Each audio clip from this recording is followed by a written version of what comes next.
అనంతపురం జిల్లాలో దారుణ హత్య చోటు చేసుకుని తన భార్యతో వివాహేతర సంబంధం ఉందనే అనుమానంతో నిద్రిస్తున్న వ్యక్తిని వేట కొడవలతో నరికి చంపాడు. గోరంట్ల మండలం రాజు కాలనీలో ఈ ఘటన చోటు చేసుకుంది. తన భార్యతో చంద్రశేఖర్కు వివాహేతర సంబంధం ఉందని నాగరాజుకు అనుమానం వచ్చింది. దీంతో కొడవలితో నిందితుడు నరికి చంపాడు. వ్యక్తిని మంచంపై రక్తపు మడుగులో మృతుడు చంద్రశేఖర్ పడి ఉన్నాడు. పోలీస్ స్టేషన్లో నిందితుడు నాగరాజు లొంగిపోయాడు. దానికి సంబంధించిన వార్త చూస్తున్నాం. మంచంపై రక్తపు మడుగులో చంద్రశేఖర్ పడిపోవడంతో ఒకసారిగా స్థానికంగా ఉలిక్కిపాటుకు గురయ్యారు. పోలీస్ స్టేషన్లో తర్వాత నాగరాజు లొంగిపోయినట్టుగా తెలుస్తోంది. తన భార్యతో వివాహేతర సంబంధం ఉన్నట్టుగా అతనికి అనుమానాలున్నాయి. దీంతో కొడవలితో నిందితుడు చంద్రశేఖర్ను నరికి చంపినట్టుగా తెలుస్తోంది. గోరంట్ల మండలం రాజీవ్ కాలనీలో ఈ ఘటన చోటు చేసుకుంది. నిద్రిస్తున్న వ్యక్తిని వేట కొడవలితో నరికి చంపాడు. తన భార్యతో వివాహేతర సంబంధం ఉందని అనుమానం కారణంగా ఈ ఘటన చోటు చేసుకుని తెలుస్తుంది. దీంతో అనంతపురం జిల్లాలో ఈ దారుణ హత్య కలకలం రేపింది.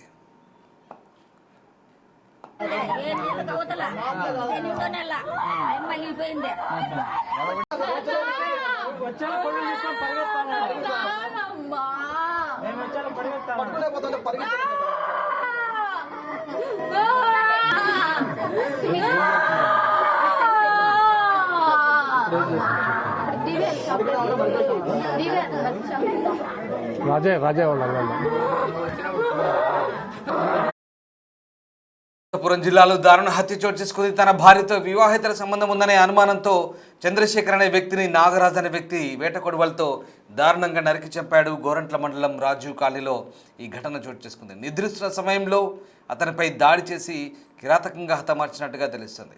రైట్, ఈ ఘటనకు సంబంధించి పూర్తి సమాచారం తెలుసుకుందాం. మా ప్రతినిధి యోగానంద్ జైన్ అవుతున్నారు. యోగానంద్, గోరంట్ల మండలంలో జరిగిన ఈ ఘటనకు సంబంధించి పోలీసులు ఏం చెప్తున్నారు?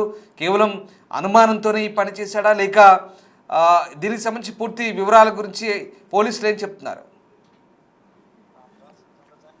గోరంట మండలం రాజీవ్ కాలనీలో దారుణ ఘటన చోటు చేసుకుంది. నిద్రిస్తున్న మంచం మీద నిద్రిస్తున్న ఒక పంచాయతీ వర్కర్ చంద్రశేఖర్ అలియాస్ చంద్రాను అయితే తన భార్యతో అక్రమ సంబంధం పెట్టుకుంటుందన్న కారణంతో మరో వ్యక్తి ఏదైతే నాగరాజ్ అనే వ్యక్తి అత్యంత దారుణంగా చెప్పేసిన ఘటన తీవ్ర కలకలం రేపుతోంది. అయితే దీనికి ముఖ్య కారణంగా చూసుకుంటే గత కొంతకాలంగా కూడా తన భార్యతో అక్రమ సంబంధం ఉంది అన్న అనుమానం పెంచుకున్నాడు. అనేక మార్లు చంద్రశేఖర్ ని హెచ్చరించాలని తెలుస్తుంది. అయితే చంద్రశేఖర్ మాట వినకపోవడంతో సిపి బేసారిన నాగరాజు ఒకసారి కూడా ఇవాళ సాయంత్రం సమయంలో ఇంట్లో మదం మీద నిర్దిష్ట సమయంలో వేటకొడి వెళ్ళి తీసుకొచ్చి నరికి పారిపోతున్నాడు. అప్పటికే కొంతమంది స్థానికులు వెంబడించప్పటికీ అతను ఎక్కడ ఎవరికి చిక్కకుండా తప్పించుకోబడి తెలుస్తుంది. అయితే అతను నేరుగా స్టేషన్ లోకి వెళ్ళి ఖర్చుతో సహా గోరంట కేసులు తెలుస్తుంది. దీనిపై పోలీసులు కేసు నమోదు చేసుకొని దర్యాప్తు చేస్తున్నారు. Ramadas. Right, yes sir, thank you Yoganand. So Anantapuram జిల్లాలో జరిగింది ఈ దారుణ ఘటన. తన భార్యతో చంద్రశేఖర్కు వివాహేతర సంబంధం ఉందన్న అనుమానంతో నాగరాజ్ అనే వ్యక్తి అతి కిరాతకంగా అతని పడుకొని ఉన్న వ్యక్తిని నిద్రలోనే వేట కొడవలతో నరికి చంపినట్టుగా తెలుస్తోంది. దీంతో ఈ ఘటనతో స్థానికంగా కలకలం రేగింది. ప్రస్తుతం ఈ ఘటనపై పోలీసులు దర్యాప్తు చేస్తున్నారు. నిందితుడిని పట్టుకొని విచారిస్తున్నారు.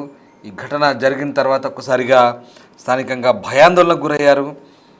నిద్రిస్తున్న వ్యక్తిని వేట కొడవలతో దారుణంగా హతమార్చాడు నాగరాజు. తర్వాత పోలీసులకు లొంగిపోయినట్టుగా తెలుస్తుంది. అయితే వివాహితర సంబంధం ఉందన్న అనుమానంతోనే చేసినట్టుగా తెలుస్తుంది. అయితే నిజాలేంటి, అసలు వాస్తవాలు ఏంటనే కోణంలో పోలీసులు దర్యాప్తు చేస్తున్నారు. నిందితుని ప్రస్తుతం విచారిస్తున్నట్టుగా తెలుస్తోంది. అయితే బాధితుని ఇంటికి వెళ్ళి పోలీసులు వివరాలు తెలుసుకుంటున్న దృశ్యాలు ప్రస్తుతం మనం చూస్తూ ఉన్నాం.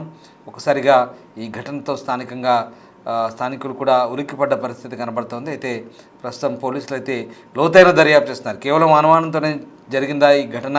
గతంలో కూడా అతనికి హెచ్చరికలు జారీ చేసినట్టుగా తెలుస్తుంది. మరి ఇద్దరి మధ్య ఏదైనా అఫైర్ కొనసాగిందా? దీనికి అతను ఎన్నిసార్లు చెప్పినప్పటికి కూడా వినకపోతేనే ఇలాంటి నేరానికి పాల్పడ్డా?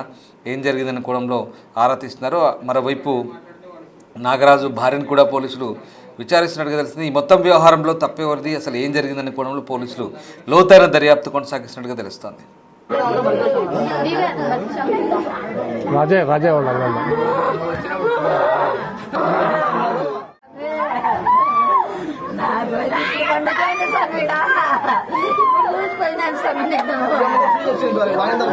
ఇప్పుడు